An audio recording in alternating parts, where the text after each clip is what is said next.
2017 के अंदर मुझे एक्ने स्कार्स बहुत तरीके से बन चुके थे, बहुत अच्छे वाले एक्ने स्कार्स बन चुके थे और मेरे एक्ने का जो जर्नी था वो भी मेरा कंटिन्यू था। वो तो अभी 2020 तक मेरा कंटिन्यू था।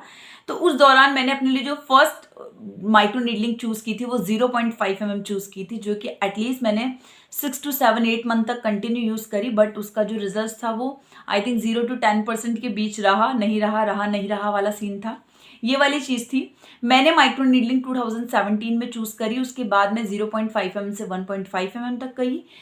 मैंने ये करा 2017, 18, 19, यहाँ तक कि मेरी एक्ने का स्कार्स का जर्नी रहा है। लेकिन उसके बाद भी मैंने 2021 में भी इसको यूज किया है, 2022 में भी मैंने इसको यूज किया है। अभी हाल में 2023 में मैंने माइक्रो नीडलिंग को मतलब डर्मा रोलर को स्टॉप करके डर्मा पेन, जो कि एक एडवांस थेरेपी है, वो भी निडल्स का ही काम करती है, वो भी माइक्रो नीडलिंग का ही काम करती है स्किन में, वो यूज किए। मैं आज आप लोगों से शेयर करने वाली हूँ मेरा 2017 में जब मैंने 1.5 mm का derma roller first time use किया होगा, या मैं उसकी तरफ गई होगी यूज करने के लिए, तो मेरे 1-2 वीक या 3 वीक बाद जो भी उसका रिजल्ट रहा होगा वो किस तरीके से हील होगा।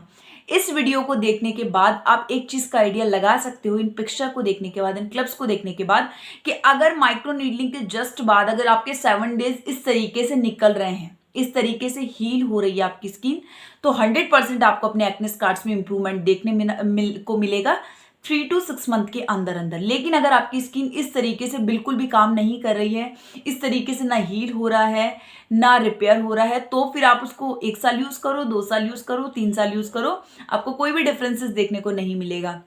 तो मैं आप लोगों के साथ अभी कुछ पिक्चर, कुछ क्लिप शेयर करने वाली हूँ। आप वो वीडियो देखो। स्पेशली जिन लोगों का ये सवाल था मुझसे, हमको मेलाज्मा का प्रॉब्लम है, पिगमेंटेशन का प्रॉब्लम है, डार्क स्पॉट्स का प्रॉब्लम है, अनइवन टेक्सचर का प्रॉब्लम है, अगर हम लोग डर्मा रोलिंग यूज करते हैं तो क्या हमें बेनिफिट्स रिजल्ट्स देखने को मिलेंगे? तो मैं इस चीज को भी इसमें बहुत डिटेल्स में क्लियर करने की कोशिश करूंगी कि आप लोगों को समझ में आए। तो शुरू करते हैं आज का वीडियो। तो ये मेरे जो कुछ वीडियोस हैं, कुछ पिक्चर हैं जो आप लोग देख रहे हैं, ये मेरा फर्स्ट डे है डर्मा रोलिंग का, जब मैंने डर्मा रोलिंग की नाइट के टाइम में। नाइट के टाइम जब मैंने डर्मा रोलिंग की तो कितना डीपली हुआ है, इस स्किन की रेडनेस को देखकर आपको आइडिया हो रहा होगा। इसमें स्कार्स भी आप लोगों को बहुत क्लियरली दिख रहे होंगे।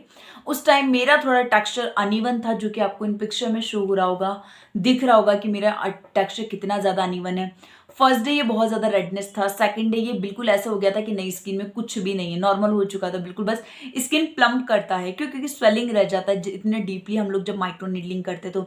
लेकिन अगर आप मेरी 4th डे की पिक्चर देखोगे, क्लिप्स देखोगे, तो आप लोग देख रहे हो यहाँ पर व्हाइट व्हाइट लेयर्स रिमूव हो रही हैं, व्हाइट व्हाइट ऐसा लग रहा है कि बहुत ज्यादा ड्राइनेस हो रहा है, जो कि आप लैक्टिक पीलिंग में, ग्लाइकोलिक पीलिंग में, जब इस तरह की आप कोई पीलिंग यूज करते हैं अपनी स्किन में 50%, 55%, तो अगर आप उसके कंटिन्यू यूजेस के बाद अगर आप लोग चेक करते तो आपकी स्किन इसी तरीके से हील होकर ऊपर वाली लेयर रिमूव होती है। तो मेरा जो 7 डेज रहा है वो इसी तरीके से रहा है। कुछ ड्राइनेस, कभी लेयर रिमूव हो रहा है, कभी ड्राइनेस हो रहा है। जब मैं अपने फेस को वॉश करती थी तो मैं देखती थी बहुत बार मोटी मोटी लेयर स्किन में निकल कर आती थी। तो ये हीलिंग प्रोसीजर है कि अगर हम लोग माइक्रो नीडलिंग अच्छे से कर रहे हैं। इस वीडियो को देखकर आप लोगों को ये आइडिया हो चुका होगा कि जब हम लोग माइक्रो नीडलिंग कर रहे हैं तो किस तरीके से हमारी स्किन हील होती है। अगर आप लोगों को ये वीडियो पसंद आता है, आप लोगों को लगता है ये वीडियो आप लोगों के लिए यूजफुल था, तो एक तो वीडियो पूरा वॉच करना। अगर आपको एक्ने स्कार्स, मेलाज्मा, पिगमेंटेशन या स्किन का कोई भी प्रॉब्लम है और आप अपने लिए माइक्रो नीडलिंग चूज करना चाहते हैं, डर्मा रोलर या डर्मा पेन चूज करना चाहते हैं, साथ में अगर अभी तक मेरे चैनल को सब्सक्राइब नहीं किया है तो सब्सक्राइब कर लेना, ताकि मैं नेक्स्ट टाइम जब भी इससे रिलेटेड कोई वीडियो अपलोड करती हूँ तो आप लोगों को नोटिफिकेशन मिल सके और आप उसको चेक करते हैं। तो मैं बताती हूँ आप लोगों को आगे। ये जो मेरा प्रोसीजर है ये आई थिंक 5 to 7 डेज के बीच बीच का है। 2017 के एंड का वीडियो रहा है ये। उस टाइम मेरा टेक्सचर बहुत ज्यादा अनइवन था, ऊपर से इधर से उधर से, लेकिन मेरा जो पूरा फोकस था वो चिक्स पे रहा है। इस दौरान मुझे एक्ने कंटिन्यू आते रहते थे। जब मुझे एक्ने कंटिन्यू आते रहते थे तो मेरे लिए एक बहुत बड़ी प्रॉब्लम थी माइक्रो नीडलिंग कंटिन्यू नहीं कर पाना, क्योंकि कुछ टाइम फेस पूरा भरा होता था, कुछ टाइम स्टॉप रहता था, कभी 1-2 रहते थे। जब 1-2 रहते थे तो माइक्रो नीडलिंग करना थोड़ा इजी रहता था कि मैं उनको अवॉइड करके माइक्रो नीडलिंग इजिली कर पाती थी। अब मैं आप लोगों को एक चीज बताती हूँ, जब आप लोग माइक्रो नीडलिंग करते हो, जरूरी नहीं है आपकी स्किन में ब्लड आएंगे तभी आप लोग को रिजल्ट देखने को मिलेगा। लेकिन आपने मेरी स्किन में एक रेडनेस देखी, एक एंड तक रेडनेस देखी कि कितनी डीपली रेडनेस रही है, और वो रेडनेस इवनिंग में मैं यूज करती हूँ, मॉर्निंग तक भी मुझे बहुत हल्का सा प्लम्प करके शो होता रहता है। लेकिन जो लोग माइक्रो नीडलिंग करते हैं, उन लोगों का ये स्टेटमेंट है कि हमें थोड़ी सी ईचिंग होती है विटामिन सी यूज़ करने के बाद। लेकिन जब मैं माइक्रो नीडलिंग करती थी तो मुझे 3 दिन तक प्रॉपर बर्निंग रहती थी। विटामिन सी, हाइलोरोनिक एसिड या विटामिन ई कुछ भी अगर मैं ट्राई करती थी ना तो मुझे ईचिंग रहती थी, बर्निंग मुझे रहती थी। अब बात करते हैं, अगर आपकी स्किन में मेलाज्मा का प्रॉब्लम है, पिगमेंटेशन का प्रॉब्लम है, एक्ने स्कार्स का प्रॉब्लम है, डार्क स्पॉट्स का प्रॉब्लम है, ओपन पोर्स का प्रॉब्लम है, तो माइक्रो नीडलिंग ही सारी प्रॉब्लम्स को कैसे हील कर सकता है।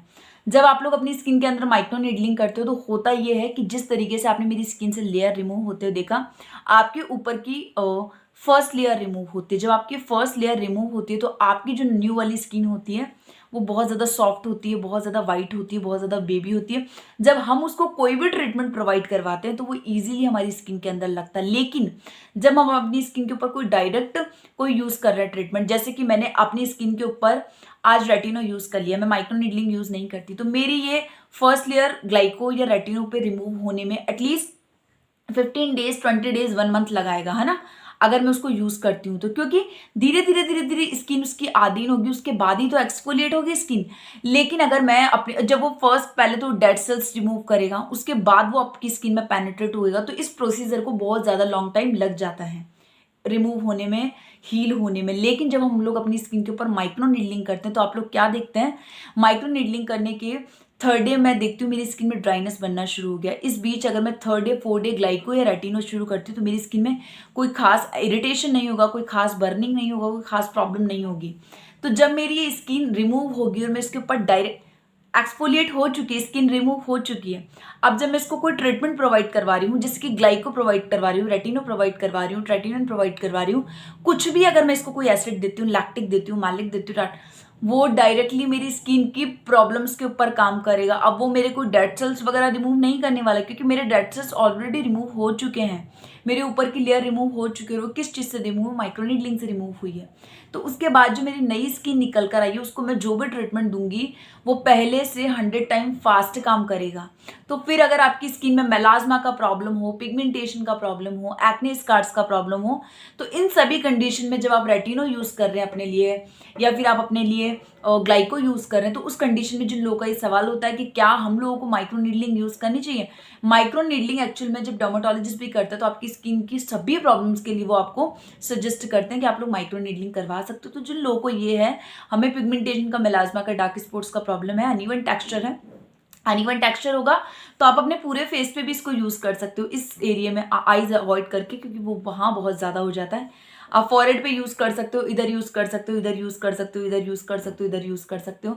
फिर उसके बाद क्या होगा, आप विटामिन सी अपनी स्किन के ऊपर यूज़ करोगे, वो डायरेक्टली आपकी स्किन के अंदर जाएगा। 2-3 दिन बाद जब आपकी स्किन एक्सफोलिएट होगी, आप कोई भी ट्रीटमेंट प्रोवाइड कराओगे, बहुत ज़्यादा फास्ट आपकी स्किन के अंदर काम करने वाला है। तो इसलिए जब आपको मेलाज्मा का प्रॉब्लम है, पिगमेंटेशन का प्रॉब्लम है, उस कंडीशन में, लेकिन आप उस कंडीशन में 1.5 mm का डर्मारोलर प्लीनियर चूज मत करो, क्योंकि वो बहुत ज़्यादा है। जिन लोगों को एक्ने स्कार्स का प्रॉब्लम है, एक्ने से रिलेटेड मार्क्स का प्रॉब्लम है, वो लोग 1 से 1.5 mm तक का डर्मारोलर चूज करते तो बहुत अच्छी बात है। लेकिन जिन लोगों को ये प्रॉब्लम नहीं है, इतना स्ट्रॉन्ग प्रॉब्लम नहीं, क्योंकि एक्ने स्कार्स एक ऐसी प्रॉब्लम है उसको हील होने में बहुत ज़्यादा वक्त लगता है। जिन लोगों को है ना 1-2 महीने यूज़ करके, मुझे माइक्रो नीडलिंग से कोई रिजल्ट नहीं मिला, मैं 3 मंथ से कंटिन्यू यूज़ कर रहा हूँ, मुझे माइक्रो नीडलिंग से कोई रिजल्ट नहीं मिल रहा। जब आपको एक्ने स्कार्स आए थे तो क्या आपके एक्ने के स्कार्स 1 या 2 दिन के अंदर आए थे? नहीं, पहले आपको एक्ने हुए थे, फिर एक्ने रिमूव हुआ था, फिर एक्ने हुआ था, फिर एक्ने रिमूव हुआ था, फिर एक्ने हुआ था, फिर एक्ने। इस तरीके से प्रोसीजर 6 मंथ चला होगा, 1 ईयर चला होगा, आई थिंक 1.5 साल चला होगा, 2 साल चला होगा।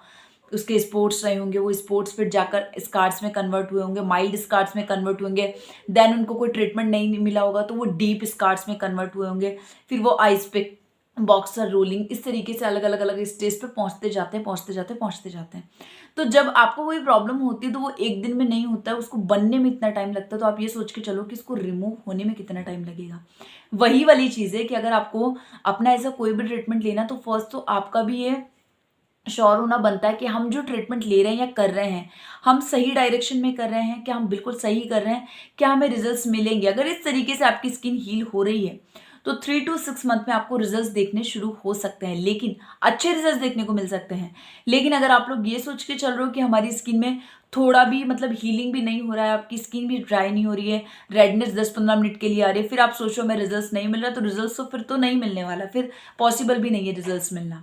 तो ये था मेरा कि आपकी स्किन किस तरीके से हील हो सकती है, किस तरीके से आपके पिगमेंटेशन, मेलाज्मा हर चीज़ में काम करेगा। लेकिन अगर आपको ओपन पोर्स का प्रॉब्लम है, डार्क स्पॉट्स का प्रॉब्लम है, मेलाज्मा पिगमेंटेशन का प्रॉब्लम है, तो फिर आप कम एमएम का डर्मा रोलर यूज़ करो, क्योंकि आप उसको वीकली यूज़ कर सकते हो ना। वीकली यूज़ करके फिर आप एक दिन का गैप देकर फिर आप ग्लाइको, रेटिनो, जो भी अपने एसिड्स वगैरह यूज़ करो वो यूज़ कर सकते हो अपनी स्किन के अंदर, कोई प्रॉब्लम नहीं है। 7 डेज में आप 0.5 ml का डर्मा रोलर घर में यूज़ कर सकते हैं, लेकिन पूरे प्रिकॉशंस, पूरे चीज़ों को फॉलो करते हुए। ये नहीं कि यूं ही यूज़ कर लिया, आपको डायरेक्शंस भी नहीं पता किस तरीके से यूज़ करना है, उसको सैनिटाइज वगैरह करना है, वो सारी चीज़ों का आइडिया आप लोगों को होना चाहिए। तो अगर आप लोगों को लगता है वीडियो यूजफुल था, जाने से पहले वीडियो को लाइक करके जाना बिल्कुल मत भूलना। मेरा इंस्टाग्राम आईडी न्यू राशि 123 के नाम से, आप लोग मुझे वहां पर भी फॉलो कर सकते हैं। इस वीडियो को लेकर, अगले पिछले किसी भी वीडियो को लेकर अगर आपका कोई सवाल है या कोई डाउट्स है आपके अंदर, तो आप मुझे कमेंट भी कर सकते हैं, मैं आपके कमेंट्स का जवाब जरूर दूंगी। Thank you.